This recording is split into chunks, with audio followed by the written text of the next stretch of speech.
Hello and welcome to Euroman's Movie Report. This week, of course, I have watched the film The Immortals. The Immortals, when I saw the trailer the first time, was trying to sell itself as the new 300. And I must say, after having watched The Immortals, I'm very disappointed. Some of the acting was okay, and also the special effects, but the whole way it was put together, it seemed like a cheap imitation of 300 combined with Clash of the Titans. It wasn't... the characters in the film, they were too hollow, and the whole thing, how it was put together, I'm personally disappointed. But of course, one thing not to be disappointed of was seeing, I know it was only partial, but seeing Freida Pinto nude with her extremely well formed ass in the center shot, that was worthwhile watching this film. Yeah, and but to tell you the truth, this film, as I said, it wasn't as good as I expected. But the acting, especially of Mickey Rourke as the king, the evil king Hyperion, he was good. He was good at playing the villain, and he employed some of the tactics from I guess the wrestler, especially in his fist fights or wrestling fights with Theseus. And of course Theseus, who is played by Henry Cavill, and Henry Cavill is known for instance, Stardust, and you know, the movie with Robert De Niro, which came out a couple of years ago. And what also is he known for? Let's see here.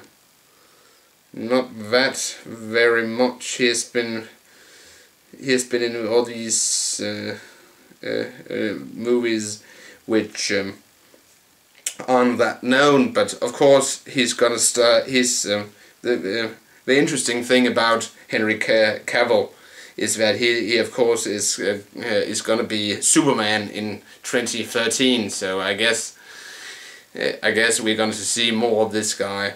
And of course we also had let's see here, John Hurt playing Theseus' mentor, and Stephen Dorff, who I got to know for the first time, but when I watched one of the Blade films, he plays Stavros, a buddy of Theseus.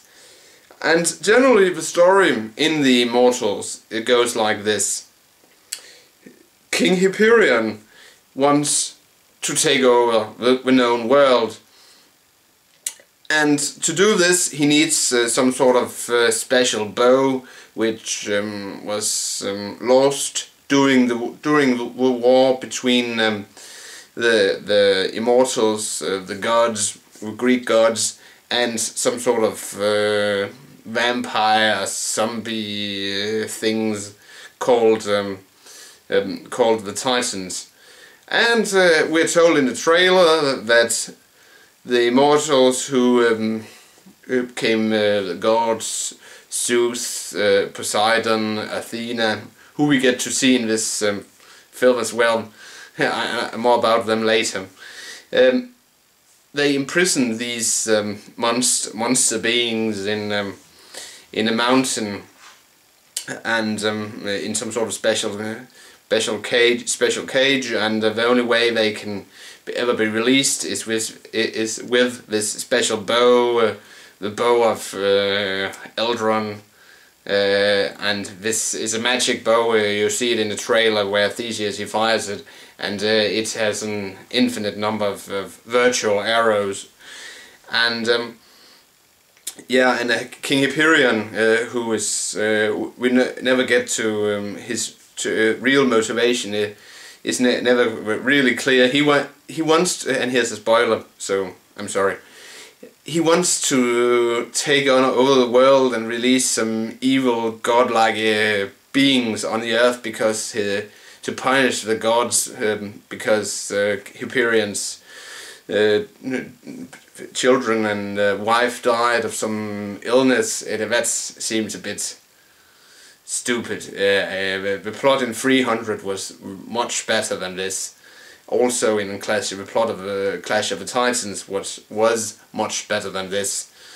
And then of course Theseus he needs to stop Hyperion, and of course Theseus is the favorite of the gods, of Zeus and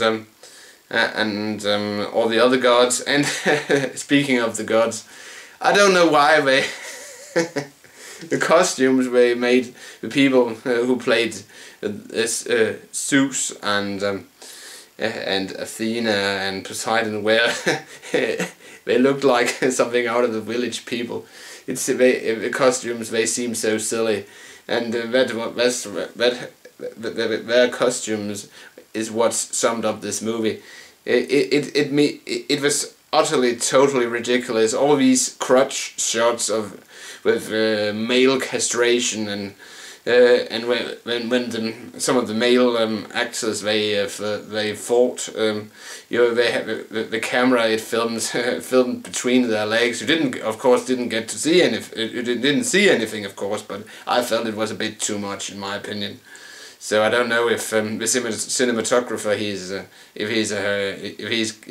has some sort of violent, repressed gay tendencies, since there were all these crotch shots and men getting castrated.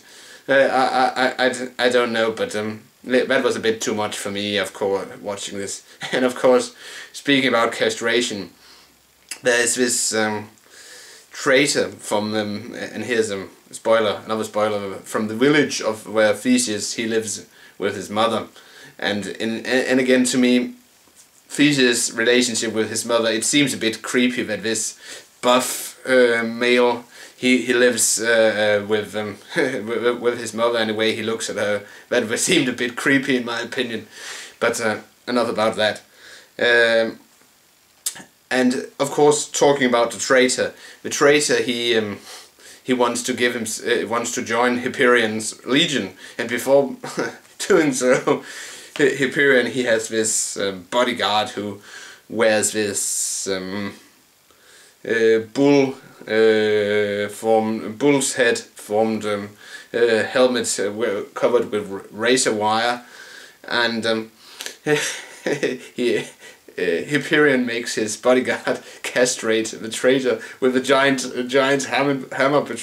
He hammers between the legs of this guy, and I said, "Oh my God, my balls!" That was one of the worst scenes of the film, in my opinion. But as I said, generally, it was great to see Freida Pinto naked. But the other guy, Stephen Dorff, and what was his name, Henry Cavill. They did in my opinion, Henry Cavill he overacted a bit. He tried to emulate the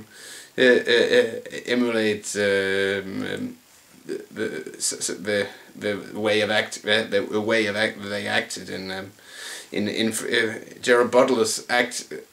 For instance, there's a scene in the film where Theseus he addresses the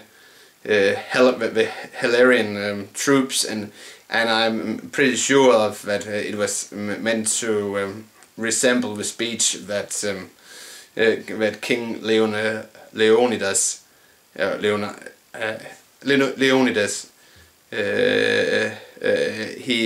he makes to his legionnaires in 300, and of course that's not surprising because this film was, according to the trailer, produced by the same guy who produced 300, but it didn't reach the awesomeness of 300, so it sucked in my opinion. But again, Henry Cavill, he overacted in my opinion, but I guess that's maybe due to bad directing. But John Hurt, he had a cameo playing the old man who is really, and here's another spoiler, who's really so if you know Greek mythology, that the gods in Greek mythology, they could appear as any being to communicate with the humans. And of course we learn in the film that Zeus, he takes the form of the old man and becomes Theseus' mentor. Yeah, but it was a confusing story. It wasn't as well put together as 300 or Clash of the Titans for that matter. So yeah, if I'm gonna rate it, I would say of the 5 Coca-Cola bottles which I usually give a film, I would say 2 out of 5 Coca-Cola bottles, because I was originally gonna give it 1 out of 5, but the second Coca-Cola bottle is due to we got to see Freida Pinto semi-naked, and that was awesome. And yeah, so this is it. This was my latest review, and if you like this review, you should rate it and comment it in the section below, and yeah, I'll return next week with another movie review. This is Euroman of Euroman's Movie Report, signing off, wishing everyone here a pleasant weekend, and I'll see you in the next video.